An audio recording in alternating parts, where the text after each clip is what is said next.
Private কারের পাশ থেকে দেখবেন যে স্যার 2টা টাকা দেন, কিছু খাই নাই, হায়রে ছিঁড়া কাপড়, মলিন চেহারা, ভাঙ্গা একটা থালা হাতে নিয়ে স্যার 5টা টাকা দেন। আল্লাহ আপনারা স্যার বানাইছে আর ওরে বানাইছে ভিখারি। আচ্ছা বলেন তো, জায়গাটা চেঞ্জ করতে আল্লাহর কত সময় লাগে? 1 সেকেন্ডও লাগে না। সো ও আম্মা সাইলা ফালা তানহার, ফরিয়াদিকে ধমক দিয়ে তাড়িয়ে দিও না, খবরদার। ওকে আল্লাহ ফরিয়াদি বানিয়ে পরীক্ষা করছে, আর তোমাকে আল্লাহ সম্পদশালী বানিয়ে পরীক্ষা করছে। আসসালামু আলাইকুম ওয়া রাহমাতুল্লাহি ওয়া বারাকাতুহু। নাহমাদুহু ওয়া নুসাল্লি আলা রাসূলিহিল কারীম, আম্মা বা'দু, ফাআউযু বিল্লাহি মিনাশ শাইতানির রাজীম। বিসমিল্লাহির রাহমানির রাহিম। ওয়াদ-দুহা ওয়াল-লাইলি ইযা সাজা, মা ওয়াদ্দা'আকা রাব্বুকা ওয়া মা ক্বালা, ওয়ালাল আখিরাতু খায়রুল লাকা মিনাল উলা। সাদাকাল্লাহুল আযীম। রব্বি ইশরাহ লি সাদরি ওয়া ইয়াসসির লি আমরি ওয়াহলুল উকদাতাম মিন লিসানি ইয়াফকাহু কওলি।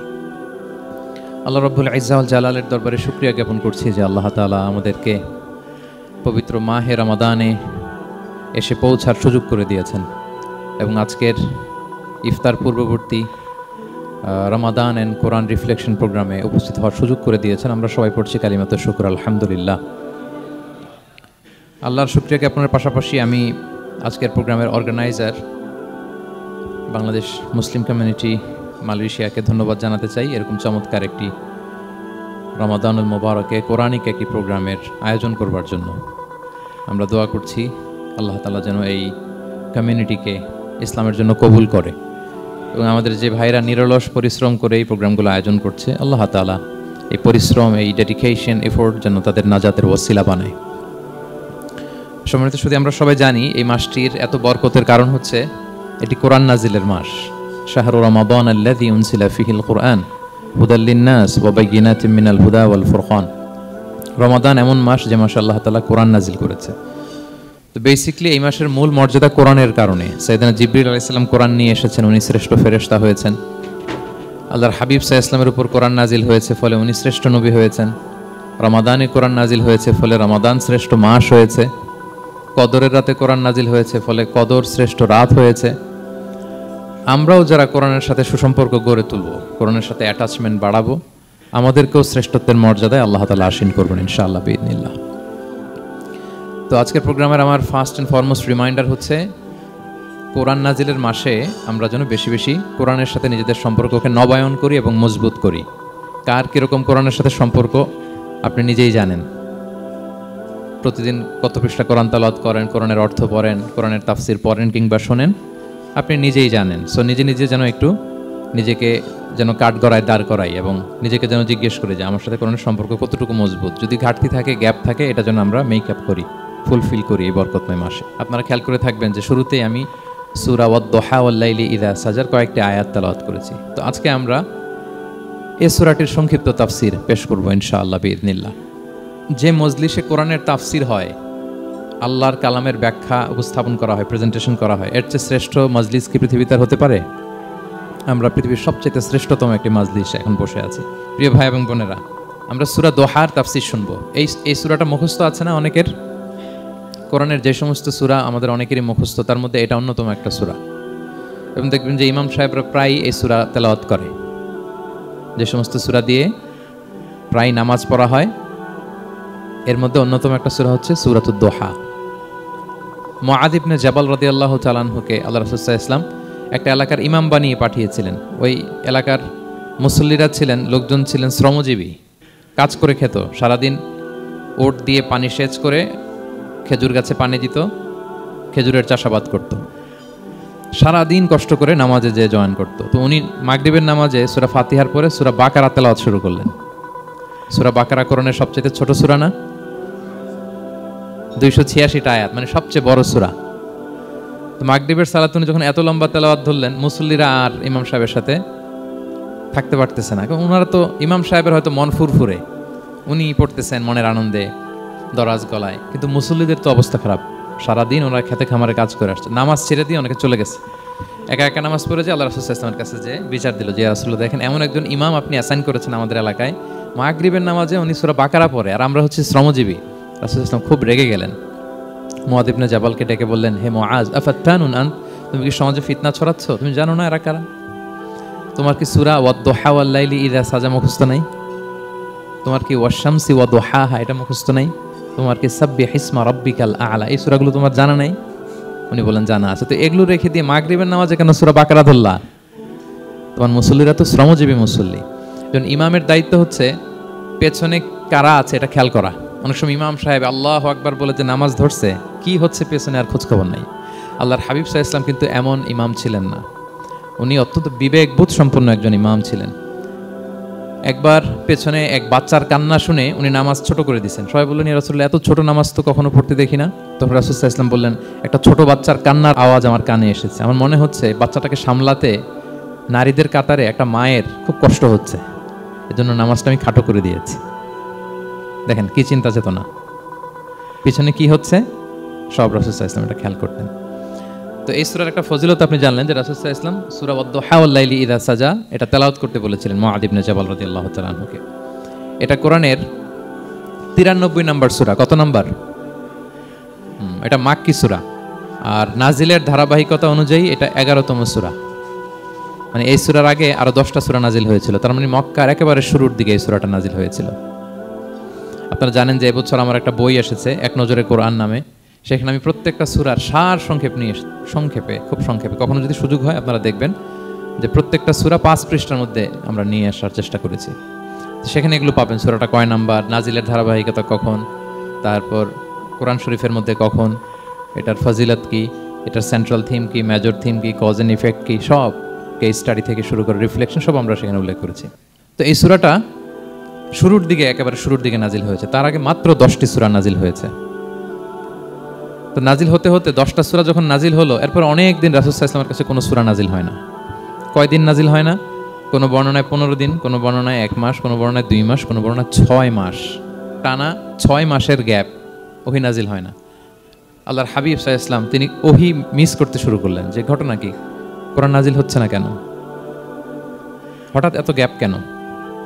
ওনার মাথায় কয়েকটা জিনিস ঘুরপাক খেলো। একটা ঘুরপাক খেলো যে আমার কোনো কাজে আল্লাহ আবার অসন্তুষ্ট হলো নাকি, অথবা আমি কোরআনের আয়াত এই বাণীগুলো পৌঁছে দেওয়ার ক্ষেত্রে আমার কোনো গাফলতি হয়ে গেল নাকি, সামহাও কি আল্লাহর সাথে আমার কানেকশন এটা কি লুজ হয়ে যাচ্ছে, আমি কি কোনোভাবে আল্লাহ থেকে দূরে সরে পড়তেছি। রাসূল সাল্লাল্লাহু আলাইহি ওয়াসাল্লাম টেনশনে পড়ে গেলেন, চিন্তায় পড়ে গেলেন, কিরে ওহী আসে না কেন, আসে না কেন, আসে না কেন।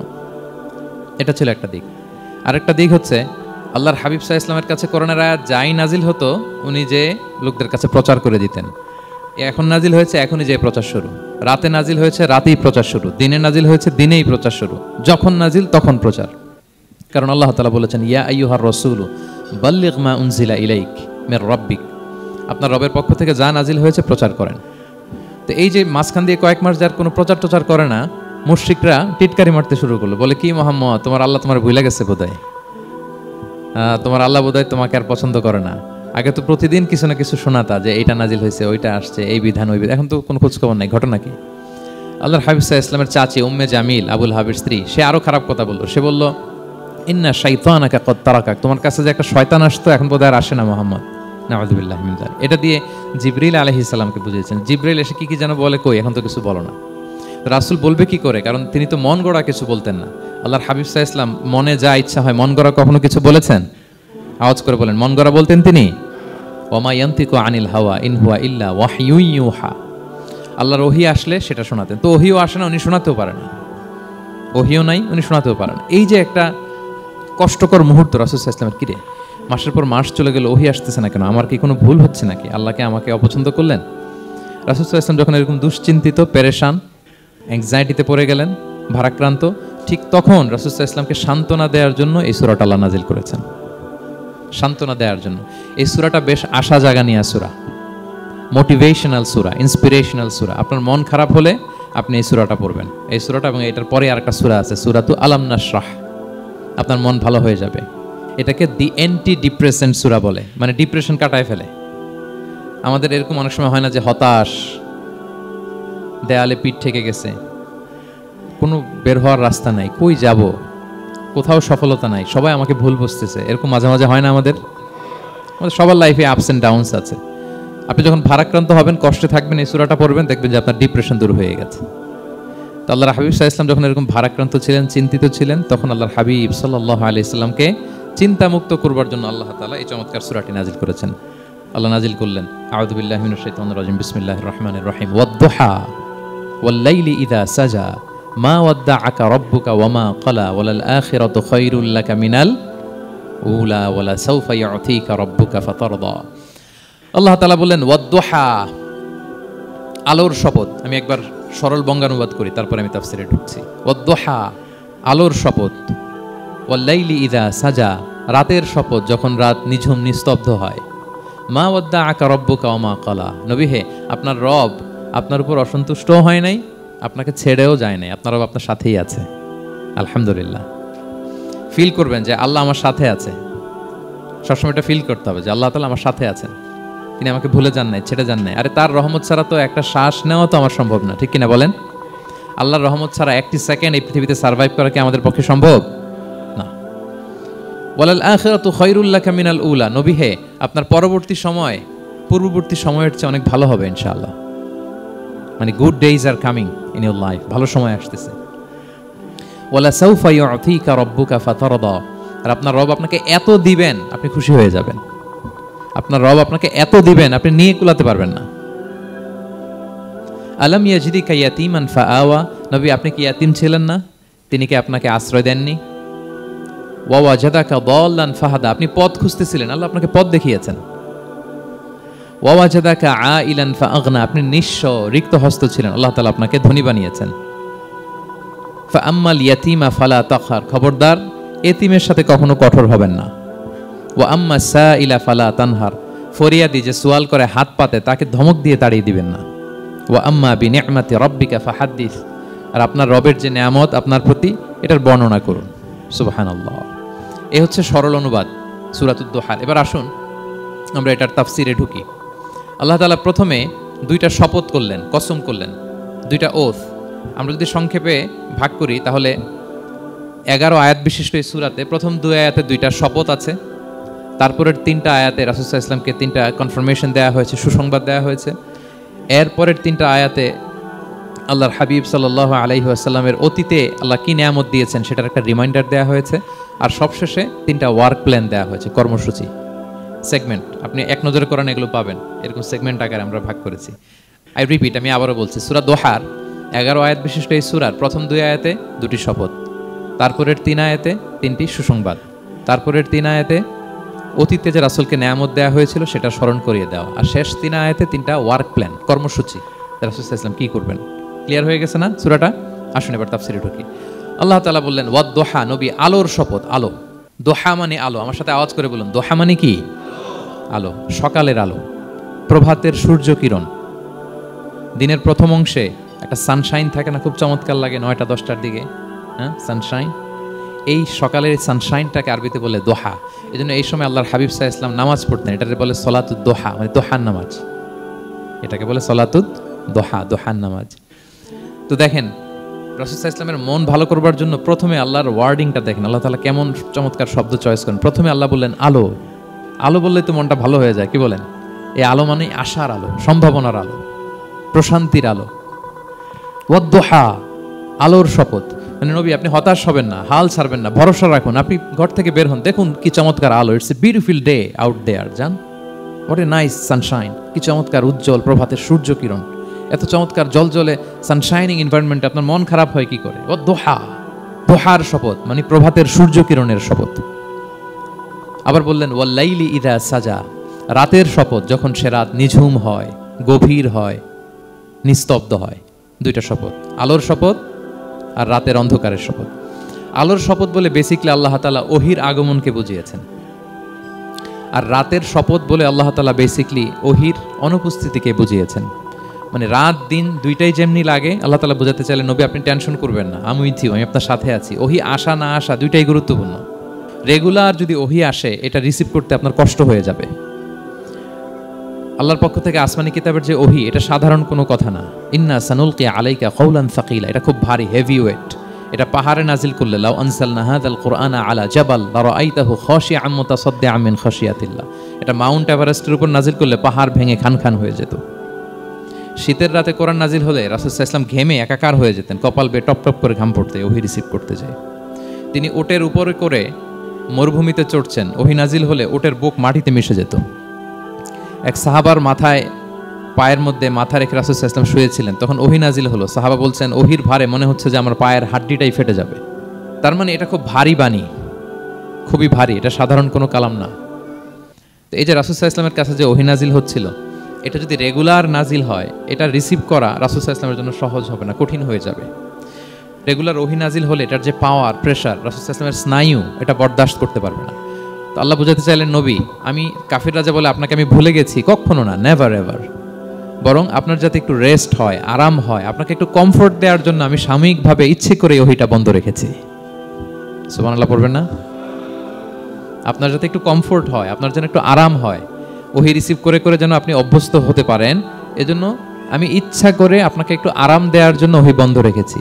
সারাদিন যদি, মানে দিনের 24 ঘন্টায় যদি সূর্য থাকে, ভাল লাগবে? আচ্ছা বলেন, 6 মাস টানা সূর্য ভাল লাগবে আপনার? রোদের গরমে আমরা অস্থির হয়ে যাব।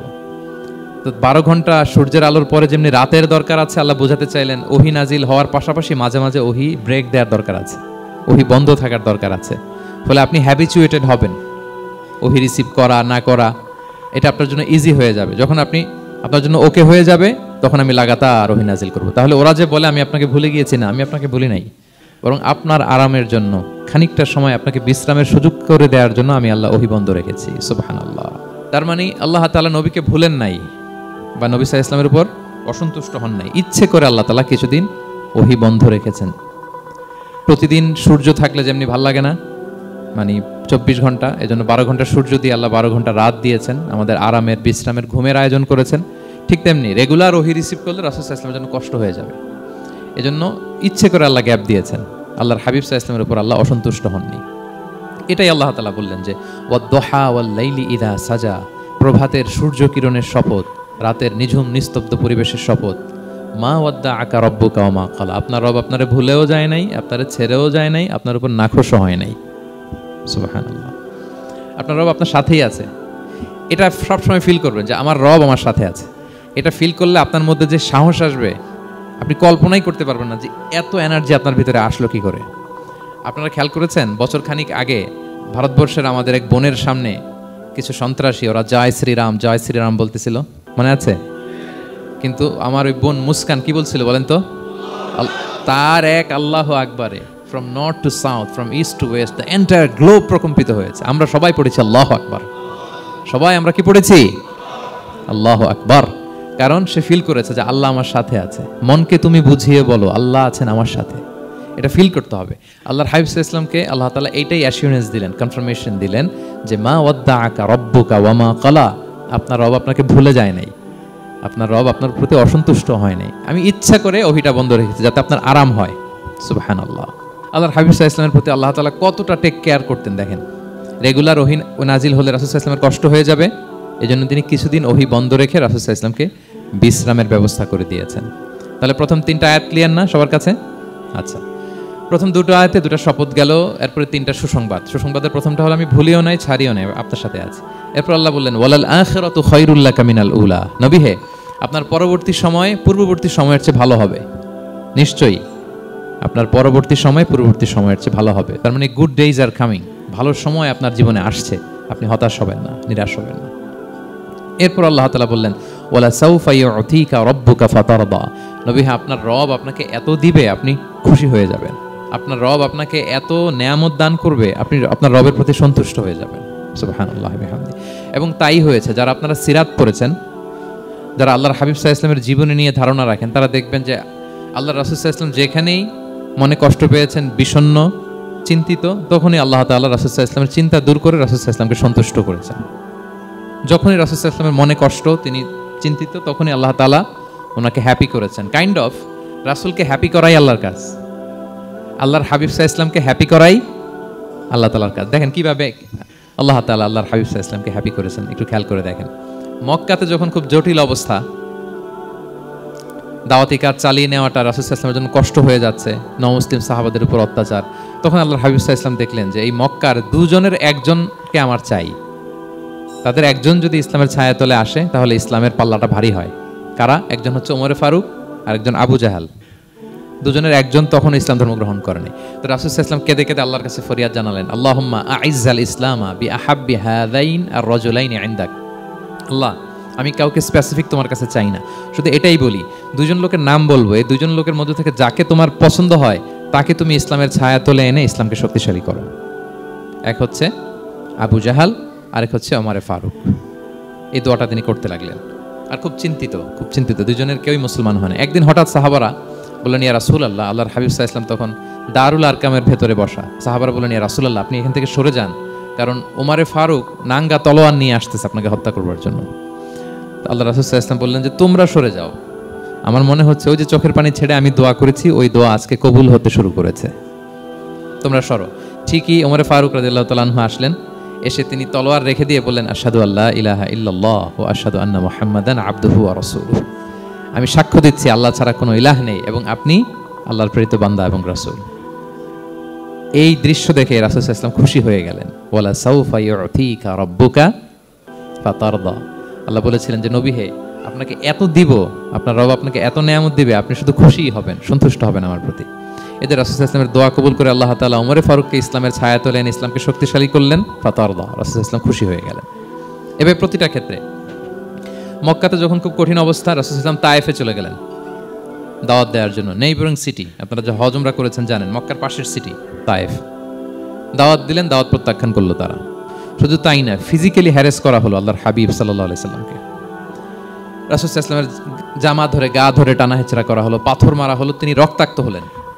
হামালাতুল জিবাল, পাহাড়রক্ষী ফেরেশতারা বললে, ইয়া রাসূলুল্লাহ, আপনি যদি আদেশ দেন তায়েফের দুই দিকের পাহাড় দিয়ে এমন চাপা দিব, পুরো তায়েফের জনপদ একেবারে ভ্যানিশ হয়ে যাবে।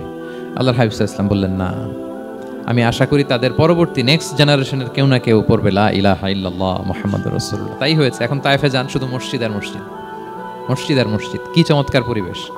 তায়েফে গেলে মনেই হবে না আরব দেশ। বৃষ্টি হয় প্রতিদিন, অনেক চাষাবাদ হয়, চমৎকার এলাকা। রাসূল সাল্লাল্লাহু আলাইহি ওয়াসাল্লামের দোয়ার বরকত।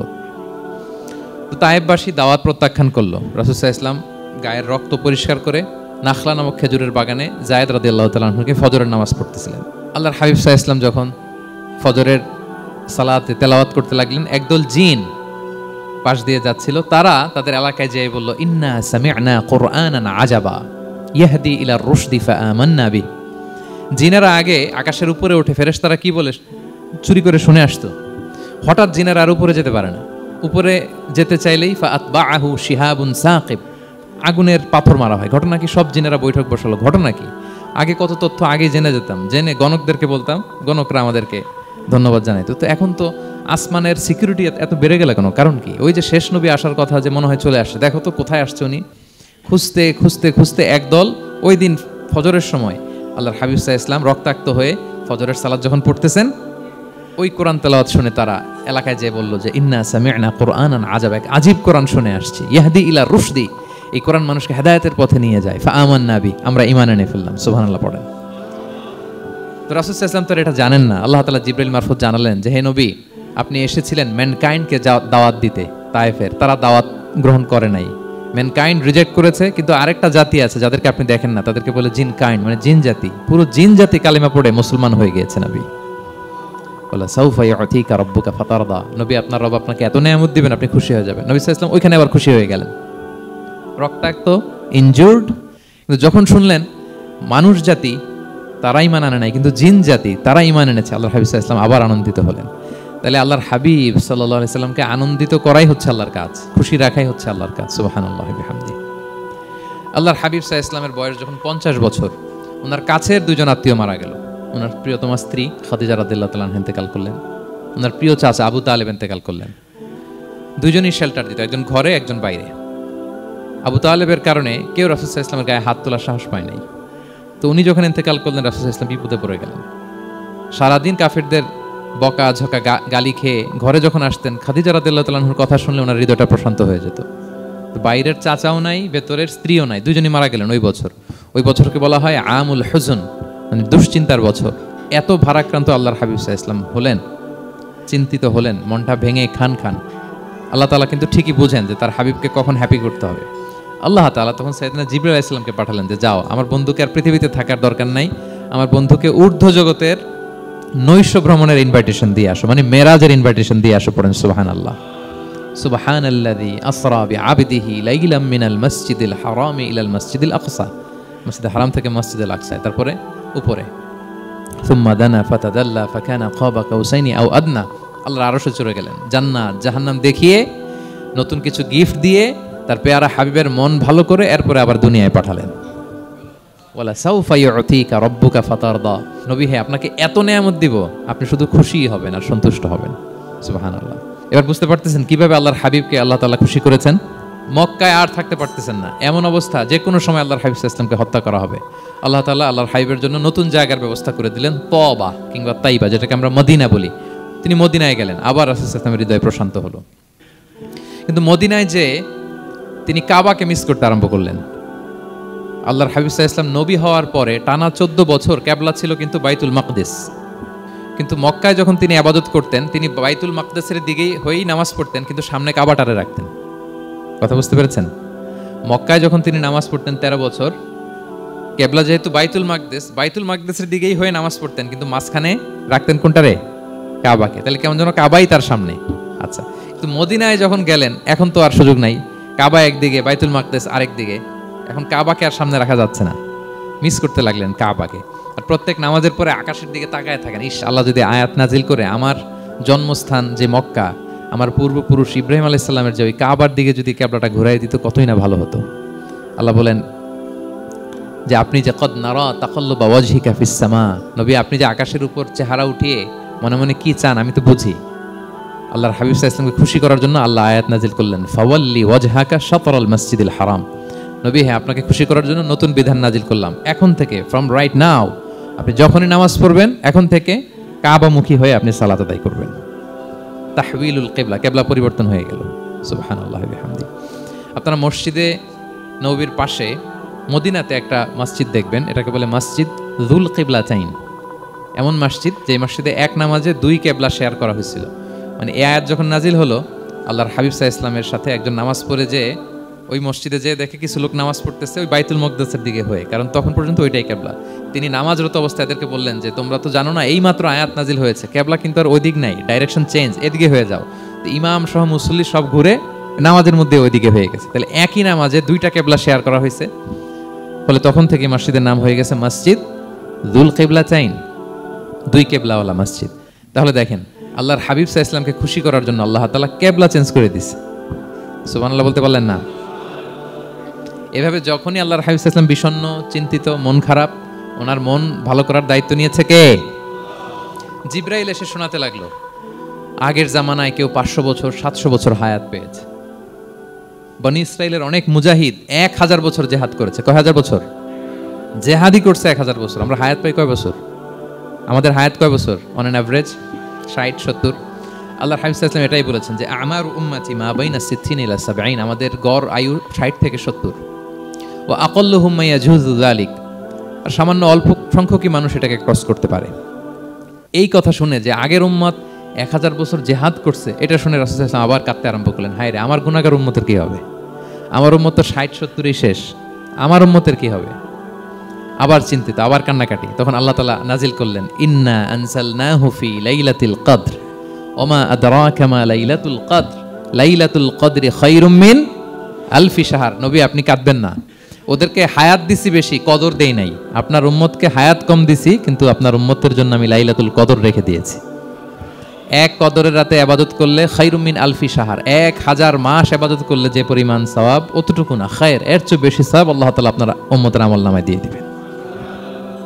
আবার আল্লাহর হাবিব সাল্লাল্লাহু আলাইহি ওয়াসাল্লাম মন ভালো হয়ে গেল। ওয়ালা সাউফা ইউতিকা রাব্বুকা, সবাই বলেন ওয়ালা সাউফা ইউতিকা রাব্বুকা ফাতারদা। নবী হে এত দিব আপনি শুধু হ্যাপি হবেন, হ্যাপি। এরপরে বদরের যুদ্ধে বিজয় দান করলেন, মক্কা বিজয় দান করলেন, তাবুক যুদ্ধে বিজয় দান করলেন। সব শেষে জান্নাতে ওনার জন্য স্পেশাল একটা জায়গা থাকবে, ওই জায়গায় কেউ বসতে পারবে না। জায়গাটার নাম মাকামে মাহমুদ। ওয়া মিনাল লাইলি ফাতাহাজ্জাদ বিহি নাফিলাতাল লাকা আসা আন ইয়াবআসাকা রাব্বুকা মাকামান মাহমুদা। ওই মাকামে মাহমুদের সিংহাসনে আল্লাহর হাবিব সাল্লাল্লাহু আলাইহি ওয়াসাল্লাম বসবেন, ওনার জন্য স্পেশাল খাস, কেউ এখানে বসতে পারবে না। তার মানে হ্যাপি শুধু দুনিয়াতেই করবে না আল্লাহ তাআলা আল্লাহর হাবিবকে, আখিরাতেও করবে। আল্লাহর হাবিব সাল্লাল্লাহু আলাইহি ওয়াসাল্লামকে কাউসার দেয়া হবে, ইন্না আ'তাইনা কাল কাউসার। হে নবী আপনাকে কাউসার দিয়েছি, এমন হাউজে কাউসার যে হাউজে কাউসারের সামনে পান পেয়ালা, যেটা দিয়ে পানি নিয়ে আপনি উম্মতকে খাওয়াবেন, এটার সংখ্যা আকাশের তারা যত বেশি তার চেয়েও বেশি। হাউজে কাউসারের পানি এটা দুধের চেয়েও সাদা, বরফের চেয়েও ঠান্ডা, মধুর চেয়েও মিষ্টি। এক ঢোক যে খাবে চিরকালের জন্য তার গলা থেকে তৃষ্ণা মিটে যাবে। He will never ever be thirsty again. একবার খাইছে তো শেষ। পেতে চান সেটা আল্লাহর হাবিবের কাছ থেকে? আমরা পেতে চাই কি চাই না বলেন? ইন্না আতাইনাকাল কাউসার, নবী আপনাকে আমি কাউসার দিয়েছি। সব শেষে আল্লাহর হাবিব সাল্লাল্লাহু আলাইহি ওয়াসাল্লাম সুপারিশ করার অনুমতি পাবেন, যেদিন কেউ সুপারিশ করতে পারবে না। সবাই বলবে নাফসি নাফসি নাফসি নাফসি, থার থার করে কাঁপবে। এক একজন নবী, ইব্রাহিম আলাইহিস সালাম, ঈসা আলাইহিস সালাম, মুসা আলাইহিস সালাম, থার থার করে কাঁপবে। আর আল্লাহর হাবিব সাল্লাল্লাহু আলাইহি ওয়াসাল্লাম ওই মাকামে মাহমুদে সিংহাসন ফেলে দিয়ে সেজদায় শুধু কাঁদতে থাকবে, আর সেজদার মধ্যে বলবে উম্মতি উম্মতি উম্মতি উম্মতি। হে আল্লাহ, আপনি আমার গুনাহগার উম্মতকে বাঁচান। আল্লাহ, আপনি আমার গুনাহগার উম্মতকে বাঁচান। আল্লাহ, আপনি আমার গুনাহগার উম্মতকে বাঁচান। আল্লাহ তাআলা এটা সহ্য করতে না পেরে জিবরাইল আলাইহিস সালামকে বলবেন যে ওয়াসআলহু মা ইউবকিক, জিবরাইল যাও জিজ্ঞেস করো তো আমার বন্ধু এত কাঁদে কেন, কি চায় জিজ্ঞেস করো। তো আল্লাহর হাবিব সাল্লাল্লাহু আলাইহি ওয়াসাল্লাম বলবেন আল্লাহুম্মা উম্মতি উম্মতি, আল্লাহ আমার উম্মতকে বাঁচান, আমার গুনাহগার উম্মতকে বাঁচান। আল্লাহ তাআলা এবার জিবরাইল মারফত বলবেন যে ইযহাব ইলা মুহাম্মদ সাল্লাল্লাহু আলাইহি ওয়াসাল্লাম, যাও মুহাম্মদের কাছে যাও, ওয়াকুল লাহু, তাকে বলো দুনিয়াতে যেমনি কখনো কষ্ট পেতে দেই নাই, বারবার তাকে হ্যাপি করেছি, খুশি করেছি। ওয়া ইন্না সানুরদিকা ফি উম্মাতিকা ওয়ালা নাসুউক, আজকের এই কঠিন দিনেও আমার হাবিবকে আমি কষ্ট দিব না, তার উম্মতের ব্যাপারেও তাকে আমি খুশি করে দেব। তার গুনাহগার উম্মতের ব্যাপারেও আজকে মুহাম্মদ সাল্লাল্লাহু আলাইহি ওয়াসাল্লামকে আমি খুশি করে দেব। আল্লাহর হাবিব সাল্লাল্লাহু আলাইহি ওয়াসাল্লাম তখন সুপারিশ শুরু করবেন। আল্লাহু আকবার, আল্লাহু আকবার। ওয়ালা সাউফা ইউতিকা রাব্বুকা ফাতারদা, নবী হে আপনাকে এত নেয়ামত দিব আপনি নিয়ে কুলাতে পারবেন না। সব শেষে এই গুনাহগার উম্মতকে সুপারিশ করে জাহান্নাম থেকে নাম কাটিয়ে সবাইকে নিয়ে তিনি একটা ফ্ল্যাগ হাতে নিয়ে তিনি জান্নাতের দিকে ছুটবেন। ওই ফ্ল্যাগের মধ্যে লেখা থাকবে আলহামদু। কি লেখা থাকবে? মানে প্রশংসা, প্রশংসার পতাকা। নিজেও তো প্রশংসিত। মুহাম্মদ মানে কি জানেন? মুহাম্মদ মানে কি? প্রশংসিত। এই কারণে মুহাম্মদ সাল্লাল্লাহু আলাইহি ওয়াসাল্লামকে মক্কার লোকেরা গালি দিয়েও শান্তি পেত না। মানে যদি বলি এই প্রশংসিত লোকটা খারাপ, কথাটা হইল? প্রথমে আগে বলা লাগে কি? প্রশংসিত। মুহাম্মদ মানে কি? তো এই জন্য মক্কার লোকেরা রাসূল সাল্লাল্লাহু আলাইহি ওয়াসাল্লামকে মুহাম্মদ না বলে ডাকতো মুদাম্মাম, মানে নিন্দিত। তো মুদাম্মাম তো রাসূলের নাম না, রাসূল সাল্লাল্লাহু আলাইহি ওয়াসাল্লামের নাম কি? মুহাম্মদ, প্রশংসিত। এই জন্য গালি দিয়েও তারা মজা করতে পারতো না, সুবিধা করতে পারতো না। গালি দিলেও আগে প্রশংসা করে নেওয়া লাগতো। প্রথমে বলতো মুহাম্মদ পাগল, এরকম বলতো নাউযুবিল্লাহ। তার মানে প্রশংসিত লোকটা পাগল হইলো, এটা গালি হয়েছে? ঘুরে ফিরে তো প্রশংসাই হয়ে গেল। আল্লাহর হাবিব সাল্লাল্লাহু আলাইহি ওয়াসাল্লাম লিওয়াউল হামদ, প্রশংসার ফ্ল্যাগ নিয়ে বিশাল উম্মতকে নিয়ে জান্নাতে অভিমুখে যাবেন এবং জান্নাতের দরজায় হি উইল বি দা প্রথম নক করবেন উনি। তখন জান্নাতের রক্ষী ফেরেশতা বলবে মান আনতা, কে? আল্লাহর হাবিব সাল্লাল্লাহু আলাইহি ওয়াসাল্লাম বলবেন আনা মুহাম্মদ, আমি মুহাম্মদ। তো ফেরেশতা বলবে আমরা দাঁড়ায় আছি এজন্য আল্লাহ বলে দিয়েছেন মুহাম্মাদের আগে কাউকে যেন এন্ট্রি দেয়া না হয়, আপনার আগে যেন কারো জন্য জান্নাতের দরজা না খুলি, স্পেশাল উপর থেকে অর্ডার আছে। আপনি যেহেতু নক করেছেন, ওয়েলকাম, আসেন। পুরো উম্মাহ নিয়ে আল্লাহর হাবিব সাল্লাল্লাহু আলাইহি ওয়াসাল্লাম জান্নাতে ঢুকবেন। ওয়ালা সাউফা ইউতিকা রাব্বুকা ফাতারদা, নবী হে আপনাকে অচিরেই এত নেয়ামত দিব আপনি সন্তুষ্ট হয়ে যাবেন। প্রথম দুইটা শপথ গেল, এরপর তিনটা সুসংবাদ গেল। এরপর আল্লাহ তাআলা অতীতে যে নবীর পাশে ছিলেন, অতীতে যে বিভিন্ন নেয়ামত দিয়ে আল্লাহর হাবিব সাল্লাল্লাহু আলাইহি ওয়াসাল্লামকে আল্লাহ তাআলা ধন্য করেছেন, এগুলো রিমাইন্ডার দিচ্ছেন যে নবী আপনি কেন চিন্তিত হন, আমি আগেও ছিলাম আপনার সাথে, এখনো আছি, ভবিষ্যতেও থাকবো। তিনি বললেন আলাম ইয়াজিদকা ইয়াতীমান ফাআওয়া, তিনি কি আপনাকে ইয়াতীম অবস্থায় পাননি, তিনি কি আপনাকে আশ্রয় দেননি? আপনারা জানেন আল্লাহর হাবিব সাল্লাল্লাহু আলাইহি ওয়াসাল্লাম যখন মায়ের পেটে, তখনই তার পিতা দুনিয়া থেকে ইন্তেকাল করেছেন। মায়ের পেটে তার বয়স হচ্ছে 6 মাস, দুনিয়াতে আসেননি আল্লাহর হাবিব সাল্লাল্লাহু আলাইহি ওয়াসাল্লাম রাহমাতাল লিল আলামিন। মায়ের পেটে থাকা অবস্থায় বাবা হারিয়েছেন, দুনিয়াতে আসলেন 6 বছর বয়সে তিনি মাকে হারিয়েছেন। কয় বছর বয়সে? 6 বছর। তারপর মায়ের ইন্তেকালের পরে দাদার কাছে, আব্দুল মুত্তালিবের কাছে লালিত পালিত হতে লাগলেন। 8 বছর বয়সে দাদাও ইন্তেকাল করলেন। বাবা চলে গেলেন জন্মের আগে, মা চলে গেলেন 6 বছর মানে শিশু থাকতে। 8 বছর বয়সে তো শিশু, দাদাও চলে গেলেন।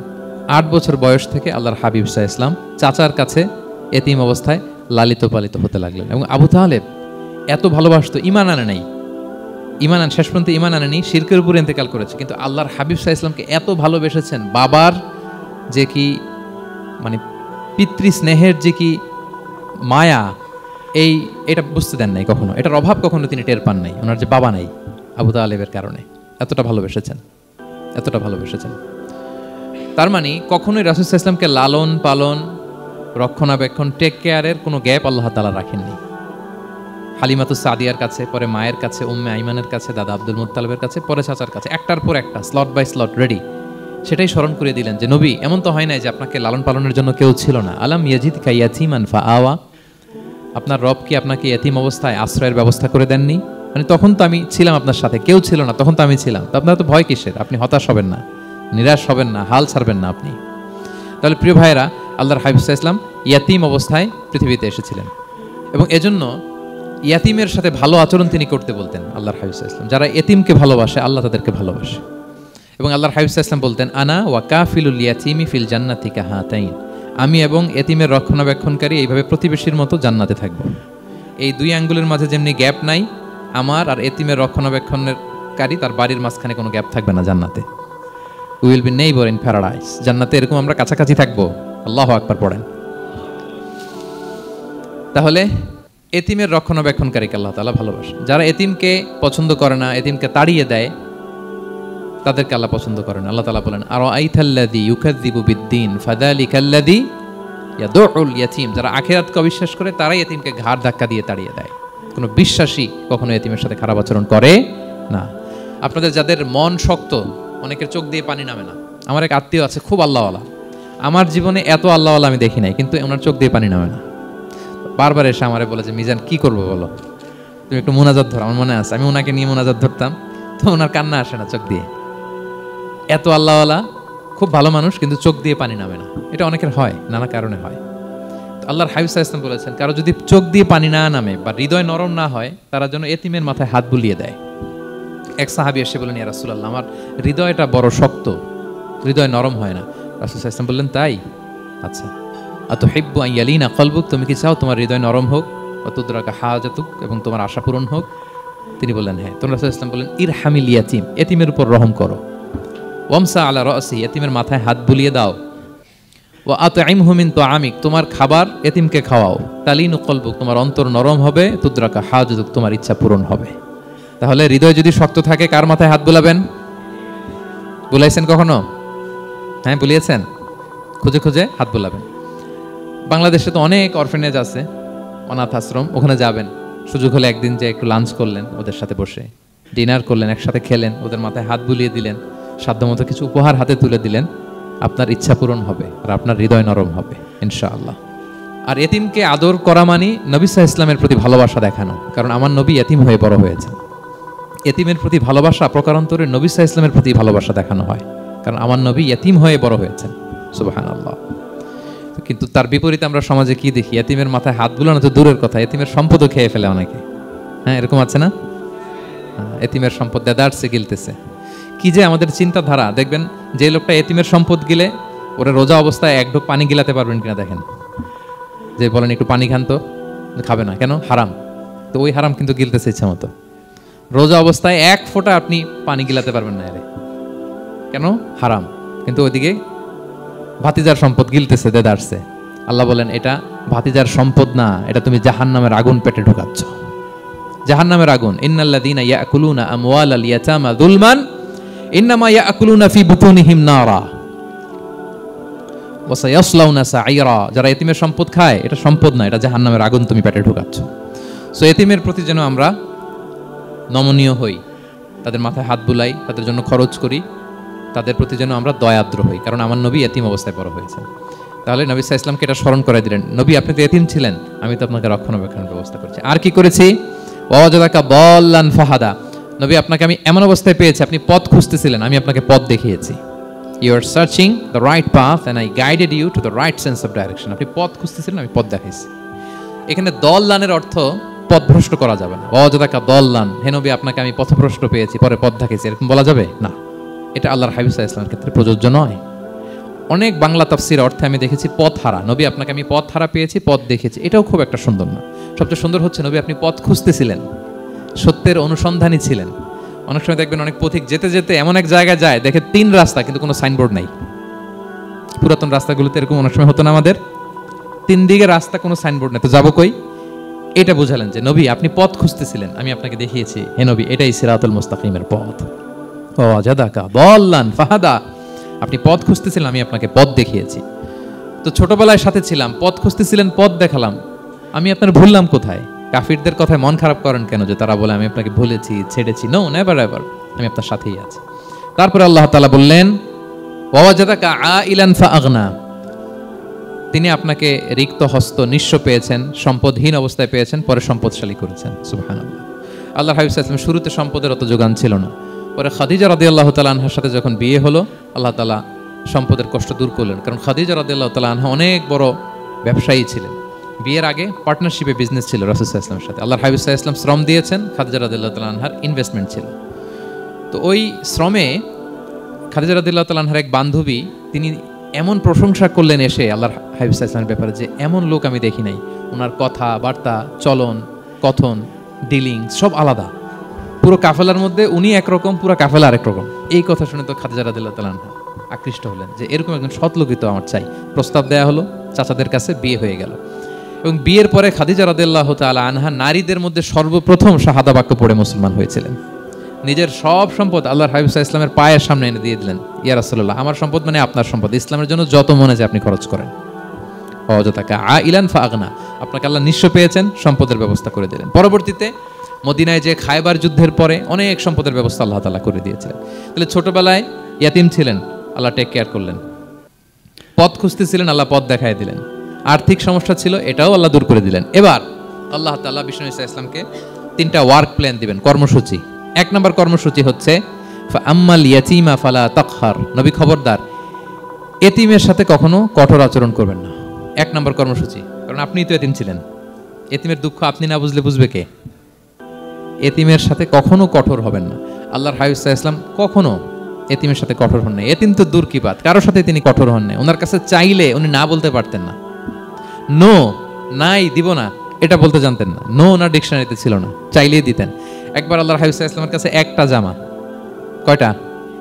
আপনার জামা কয়টা? আমার জামা কয়টা? জুব্বা তখন কয়টা ছিল? মাত্র একটা।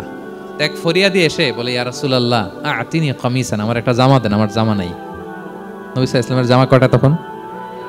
ওনার কাছে চাইলে উনি না বলতে পারতেন, খুলে দিয়ে দিয়েছেন। নাও, এখন ওনার জামা আছে কয়টা? তো জামাও নাই, বেরও হতে পারে না। কি এক মুসিবত! আল্লাহ তাআলা আয়াত নাজিল করলেন, ওয়াল্লাযীনা ইযা আনফাকু লাম ইউসরিফু ওয়া লাম ইয়াকতুরু ওয়া কানা বাইনা যালিকা কাওয়ামা। নবী হে, যারা বিশ্বাসী তারা দানের সময় ভারসাম্য করবে। মানে অনেকগুলো থাকলে আপনার একটা দিতেন, ছিলই যখন একটা, ওইটার হকদার তো ফরিয়াদির চেয়ে আপনি বেশি। এখন যে দিয়ে দিলেন, আপনি পড়বেন কি? অনেকগুলো থাকলে না হয় আপনি দিতেন, ছিলই একটা, এটা সবচেয়ে যোগ্য, অধিকতম যোগ্য এবং হকদার তো আপনি। সুবহানাল্লাহ, সুবহান। কি নবী ছিল, কি নবী ছিল! না বলতে পারতেন না, মানুষকে ফিরিয়ে দিতে জানতেন না। আল্লাহ বললেন, নবী হে, আপনার প্রথম কর্মসূচি ফাআম্মাল ইয়াতীমা ফালা তাকহার, খবরদার এতিমকে কখনো, এতিমের প্রতি কঠোর হবেন না। 1 নম্বর কর্মসূচি। এটা শুধু নবীর জন্য কর্মসূচি নাকি আমাদের জন্য না? হ্যাঁ, সবার জন্য। এতিমদের সাথে যেন আমরা রূঢ় ভাষী না হই, তাদের সাথে যেন রূঢ় আচরণ না করি। 2 নম্বর, ও আম্মা সাইলা ফালা তানহার, ফরিয়াদিকে ধমক দিবেন না, হাত পাতলে ধমক দিবেন না। আমরা অনেক সময় ধমক দেই, আপনারা দেন কখনো? না, আমরা দিতে পারবো না, ধমক দিতে নিষেধ করেছেন আল্লাহ তাআলা। আম্মা সাইলা ফালা তানহার, যদি না থাকে বুঝিয়ে বলেন যে এখন পারতেছি না, কিন্তু ধমক দিবেন না কখনো। কারণ আপনি এখন বড় সাহেব হয়ে গেছেন, প্রাইভেট কারের পাশ থেকে দেখবেন যে স্যার 2টা টাকা দেন, কিছু খাই নাই, হায়রে ছিঁড়া কাপড়, মলিন চেহারা, ভাঙ্গা একটা থালা হাতে নিয়ে, স্যার 5টা টাকা দেন। আল্লাহ আপনারে স্যার বানাইছে আর ওরে বানাইছে ভিখারি। আচ্ছা বলেন তো, জায়গাটা চেঞ্জ করতে আল্লাহর কত সময় লাগে? ওরে ভিতরে বসায় স্যার বানাবে আর আপনারে ভাঙ্গা একটা থালা দিয়ে এরকম ওই যে টোল যেখানে নেয় ওখানে দাঁড় করাবে। বলেন আল্লাহর কয় সেকেন্ড লাগবে? লাগবে 1 সেকেন্ডও লাগে না। সো ও আম্মা সাইলা ফালা তানহার, ফরিয়াদিকে ধমক দিয়ে তাড়িয়ে দিও না, খবরদার। ওকে আল্লাহ ফরিয়াদি বানিয়ে পরীক্ষা করছে, আর তোমাকে আল্লাহ সম্পদশালী বানিয়ে পরীক্ষা করছে। তাহলে 1 নম্বর কর্মসূচি ছিল এতিমের সাথে রূঢ়ভাষী হবেন না। 2 নম্বর হচ্ছে ফরিয়াদিকে ধমক দিবেন না। 3 নম্বর, ওয়া আম্মা বিনি'মাতি রাব্বিকা ফাহাদ্দিস, আল্লাহ তাআলা আপনাকে যে নেয়ামত দিয়েছে এই নেয়ামতের আপনি কি করেন? বর্ণনা করেন। ওয়া আম্মা বিনি'মাতি রাব্বিকা ফাহাদ্দিস, আল্লাহ নেয়ামতের বর্ণনা করেন, শুকরিয়া করেন। কারণ আল্লাহ তাআলা আমাদের অনেককে ইয়াতিম বানায় নাই, আমাদেরকে ফরিয়াদি বানায় নাই। আমরা অনেকেই আছি, আমরা এখনো ইয়াতিম না, আমার আব্বা আম্মা এখনো বেঁচে আছে, আমাদের অনেকের আব্বা আম্মা বেঁচে আছে। ইয়াতিম মূলত ছোট অবস্থায় যদি বাবা মারা যায় তাকে আরবিতে ইয়াতিম বলে। মান মাতা আবুহু ওয়া হুয়া সগীর, কেউ ছোট, তার বাবা মারা গেছে, তাকে শরীয়তের পরিভাষায় কি বলে? ইয়াতিম। তা আমরা অনেকেই তো ইয়াতিম না, আমরা অনেকেই তো অন্যের কাছে হাত পাতা লাগে না, তো আমরা ভালো আছি না? আমাদের দেখবেন যে প্রায় হিসাবটা হচ্ছে আমার কি নাই, আমাদের হিসেবটা কি কি নাই, কি যে আছে এটার হিসাব করে কুলানোও যাবে না, ঠিক কিনা বলেন? ঠিক যেই মুহূর্তে এখানে বসে আমরা এই চমৎকার ইফতারি নিয়ে বসে আছি, ঠিক একই মুহূর্তে দেখবেন যে হসপিটালের আইসিইউতে শুয়ে শুয়ে কাতরাচ্ছে অনেকে। ঠিক এই মুহূর্তে কিডনি ডায়ালিসিস চলতেছে, দেখছেন? কিডনি পেশেন্ট এদিকে ছিদ্র করে ব্লাড সব বের হয়ে রিফাইনিং হয়ে আরেক দিক দিয়ে ঢুকে, ওর চিৎকার শুনলে। বার্ন ইউনিটে গেছেন কখনো? আগুনে পোড়া রুগী, আপনার তো অনেক কিছু নাই, আমার এটা নাই ওইটা নাই, আল্লাহ এটা দিল না, এটা নিয়ে আসেন। আপনি বার্ন ইউনিটে একদিন যায়েন, তাহলে বুঝবেন যে আল্লাহ আপনার কত শান্তিতে রেখেছে। না খেয়ে কয় রাত কাটিয়েছি আমরা বলেন তো? কত লোক বাড়ি ভাড়া পরিশোধ করতে পারে না, ঋণের বোঝায় জর্জরিত, দুরারোগ্য ব্যাধিতে আক্রান্ত, ক্যান্সারের লাস্ট স্টেজে। তাদের সাথে একটু দেখা করেন, ফোর্থ স্টেজে চলে আসছে ক্যান্সার পেশেন্ট। তার চেহারা, তার খাবার, তার চলাফেরা, কিভাবে তার প্রতিটা সেকেন্ড কাটে, একটু দেখে আসবেন, তাইলে বুঝবেন যে কত আল্লাহর দেয়া নেয়ামতের সাগরে হাবুডুবু খাই আমরা। এজন্য আল্লাহ বলেছেন 3 নম্বর কর্মসূচি হচ্ছে ওয়া আম্মা বিনি'মাতি রাব্বিকা ফাহাদ্দিস, আল্লাহর নেয়ামতের শুকরগুজার হও। আল্লাহ যে নেয়ামত দিয়েছে এই নেয়ামত তুমি বর্ণনা করো। অনেকে আছে আল্লাহর নেয়ামত দিলে ওটা প্রকাশ করতে চায় না, এটা আল্লাহ পছন্দ করে না। মানে আপনি যদি অনেক সম্পদশালী হন, আপনি সুন্দর পরিচ্ছন্ন জামা পরবেন, মানুষকে দান করবেন, আপনার বাড়ি ঘর সুন্দর হবে, এটা নিষেধ নয়, এটা ভালো। আপনি আল্লাহর দেয়া নেয়ামত ব্যবহার করতে পারবেন এবং বলতেও পারবেন, কিন্তু শুকরান লা ফখরান, শুকরিয়া স্বরূপ বলবেন, ফখর করে অহংকার করে না। বলতে পারেন আলহামদুলিল্লাহ, আল্লাহ তাআলা আমাকে 4টা ছেলে দান করেছে, 4 জন হাফেজ, আল্লাহ তাআলা আমাকে থাকার মতো একটা ঘর দিয়েছে, একটা বাড়ি দিয়েছে, একটা গাড়ি দিয়েছে, সম্মান নিয়ে সমাজে চলার মতো আল্লাহ তাআলা আমাকে দিয়েছেন। এটা যদি আপনি শুকরিয়া স্বরূপ বলেন, এটাতে সমস্যা নেই, কিন্তু অহংকার নিয়ে বলা যাবে না। ইন্নাল্লাহা ইউহিব্বু আইয়ারা আসারা নি'মাতিহি আলা আবদিহি, আল্লাহ তাআলা যে নেয়ামত তার বান্দাকে দিল ওইটার একটা নমুনা দেখতে আল্লাহ পছন্দ করে। আল্লাহ বানাইছে আপনার বিলিয়নিয়ার, আপনি হচ্ছেন ছেঁড়া পরা জামা পরে চলেন, হবে? বানাইছে আল্লাহ তাআলা আপনাকে অনেক সম্পদশালী, আপনার চলা ফেরা কোনো রুচিই নাই, এটা হইলো না। আল্লাহ চায় যে তোমার যে নেয়ামত দিছে এটার একটা নমুনা তোমার মধ্যে থাকে, এটাও শুকরগুজার হওয়ার একটা আলামত। তাহলে 3 নম্বর কর্মসূচি কি? ওয়া আম্মা বিনি'মাতি রাব্বিকা ফাহাদ্দিস, আল্লাহর নেয়ামতের শুকরগুজার হও, আল্লাহ তাআলা যে নেয়ামত দিয়েছে সেটা বর্ণনা করো। তাহলে প্রিয় ভাইয়েরা, সূরাতুদ দোহা এটা হচ্ছে একটা মোটিভেশনাল সূরা, আশা জাগানিয়া সূরা, অ্যান্টি ডিপ্রেশন বলি আমি এই সূরাটাকে। ডিপ্রেশন থাকলে চলে যাবে, কারণ ওয়ালাল আখিরাতু খায়রুল লাকা মিনাল উলা, হে নবী আপনার পরবর্তী সময় আপনার পূর্ববর্তী সময়ের চেয়ে ভালো। সবসময় আশাবাদী হবেন। সূরা দোহার 1 নম্বর শিক্ষা হচ্ছে বি অপটিমিস্টিক, মানে অপটিমিজম, আশাবাদী হওয়া, নিরাশ হওয়া যাবে না। বিশ্বাসীদের, মুমিন মুসলিমের ডিকশনারিতে হতাশা নিরাশা নাই, আমার ডিকশনারিতে অন্তত নাই, আপনাদের আছে কিনা জানি না। আজকে থেকে বলেন আপনাদের ডিকশনারিতে হতাশা নিরাশা রাখবেন? আমাদের কোনো হতাশা নাই, নিরাশা নাই, কারণ আমরা যে পরিস্থিতিতে থাকি না কেন আমাদের সাথে কে আছেন? লা তাহজান ইন্নাল্লাহা মা'ানা, চিন্তিত হয়ো না, আল্লাহ আমার সাথে আছেন। আল্লাহ আমার সাথে আছেন বললেই দেখবেন মুস্কানের মতো এক তাকবীর আপনার মুখ দিয়ে বেরোচ্ছে, এমন এনার্জি বেরোচ্ছে, গোটা বিশ্ব আপনি জয় করে ফেলবেন তখন। এটাই আমাদের সবচেয়ে বড় পাওয়ার। আমাদের সাথে কে আছে? ইন্নাল্লাহা মা'ানা, আল্লাহ তাআলা আমাদের সাথে আছেন। তাহলে সূরা দোহার আজকের তাফসীরের 1 নম্বর লেসন হচ্ছে optimism. Believer should be optimistic always. বিশ্বাসীরা আশাবাদী হয়, নিরাশ হয় না, হতাশ হয় না, হাল ছাড়ে না। বিশ্বাসীরা ভরসা রাখে এক মহান সত্তার উপর। আওয়াজ করে বলেন তো তিনি কে? আল্লাহর উপর ভরসা রাখে, আমরা নিরাশ হই না। 2 নাম্বার শিক্ষা হচ্ছে গ্রেটফুলনেস, কৃতজ্ঞতা। আপনার জীবনে অনেক কিছু আছে, নাই নাই বলবেন না, শুধু কমপ্লেইন করবেন না। অনেকে দেখবেন শুধু অভিযোগ, এটা নাই ওইটা নাই, এই পাইলাম না, ওর আছে এটা, ওর, আমার সাথে কেন এমন হয়, আমার সাথে শুধু আমার সমস্যা। এগুলো যারা বলে তাদেরকে আল্লাহ নেয়ামত আরো ছিনিয়ে নেয়। বরং যারা অল্প পেয়েও বলে আলহামদুলিল্লাহ, তাদেরকে নেয়ামত দেওয়ার ধারাবাহিকতা আল্লাহ তাআলা অব্যাহত রাখেন। সব অবস্থায় আলহামদুলিল্লাহ, যে কোনো পরিস্থিতিতে, যে কোনো অবস্থা কি বলবো আমরা? আপনি খেয়াল করে দেখেন না যে আপনার কি কি আছে, কত কিছু যে আপনার আছে, অবাক করা। 3 নাম্বার কাইন্ডনেস। 3 নাম্বার লেসন হচ্ছে কাইন্ডনেস, দয়া। আমরা যেন অন্যের প্রতি দয়াশীল হই। আপনি অন্যের প্রতি দয়ালু হলে আপনার প্রতি দয়ালু হবে কে? ওয়াল্লাহু ফি আউনি আবদিহি মা দামাল আবদু ফি আউনি আখি। আল্লাহ ততক্ষণ পর্যন্ত কোনো বান্দার সাহায্যে থাকে যতক্ষণ পর্যন্ত ওই বান্দা তার ভাইয়ের সাহায্যে থাকে। তাহলে বলেন তো, আল্লাহর সাহায্য পাওয়ার প্রথম শর্ত কি? অন্যের জন্য সাহায্যের হাত বাড়িয়ে দাও। তাহলে মনে থাকবে তো? নাকি এতিমকে ধাক্কা দিয়ে বের করে দিবেন? ফরিয়াদিকে ধমক দিবেন একটা? বড় সাহেব তো আপনি, বড় স্যার, খবরদার।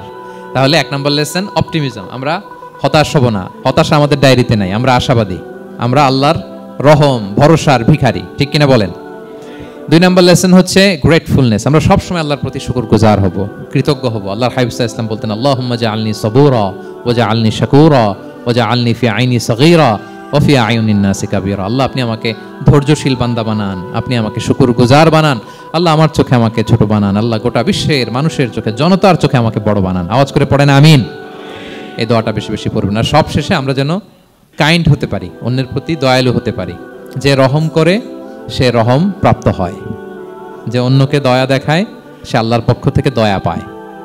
আল্লাহ তাআলা আমাদের সবাইকে কথাগুলো বোঝার, আমল করার তৌফিক দান করুক। হাযা মা ইনদি ওয়াল ইলমু ইনদাল্লাহি আলাইহি তাওয়াক্কালতু ওয়া ইলাইহি উনীব। আসসালামু আলাইকুম ওয়া রাহমাতুল্লাহি ওয়া বারাকাতুহু।